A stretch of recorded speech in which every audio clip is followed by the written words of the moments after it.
ချမောင်ကြော်ကြော်တိုင်းဆိုင်ရကြော်တလို့လေးဘာလို့မဖြစ်လဲသိချင်းဒီဗီဒီယိုလေးမှာပြပြပေးထားပါတယ်အချိုတက်လေးရအောင်ကြက်သွန်ကိုအကြီးနဲ့ဗမာကြက်သွန်ကိုအလုံးသေးလေးပါသွတ်သုံးပေးရပါတယ်ခါချောက်ချောက်လေးဖြစ်လာရင်ချမောင်လေးတွေထည့်မွေပေးပါတယ်ကြက်သွန်ကအရန်သူးသွားရင်လည်းအစင်မပြေလို့ချိန်ဆပြီးကြော်ပါနော်ယူလီယာတို့အညာမှာချမောင်ကြော်တဲ့အခါမှာခါချောက်ချောက်လေးဖြစ်အောင်နေလန်းကြော်တတ်တယ်လို့အချိန်မရရင်လည်းချမောင်ရွက်ကိုအကြည့်ချွဲတွေထွက်အောင်စားနဲ့နာနာနေပြီးတော့ရေဆေးအရေးလေးညှစ်ထုတ်ပြီးမှကြော်ကြပါတယ်ချမောင်ကအိမ်မှာကြော်တာနဲ့ဆိုင်မှာကြော်တာဘာမတူတာလဲဆိုရင်ချမောင်မွေတဲ့နေရာမှာစကားပြောတော့တာပါချမောင်လုံးတဲ့အခါမှာအဖက်လိုက်ကြီးတွေမကြံအောင်တေချာလုံးပေးမှစားလို့ကောင်းတာပါချမောင်ကြော်ကောင်းမို့မြင်ငပိပေါ်မှာလည်းမူတည်ပါတယ်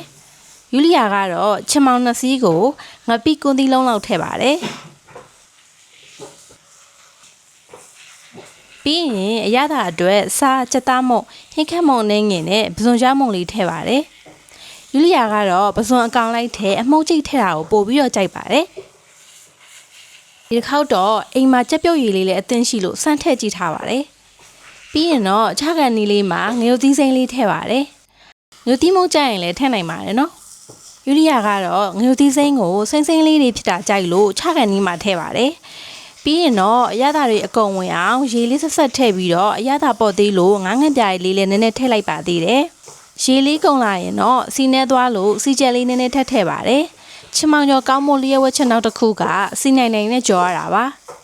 ယူလီယာကြော်တယ်လို့လေးကြော်ကြည့်ပြီးကောင်းမကောင်းပြန်ပြောပေးကြပါအောင်နော်ယူလီယာကတော့ချမောင်မွေတစ်မျိုးလှုပ်ထားပြီးတော့အမျိုးမျိုးလှုပ်စားဖို့မစောင့်နိုင်တော့ပါဘူးပြန်တွေ့ကြမယ်နော်ဘိုင်ဘိုင်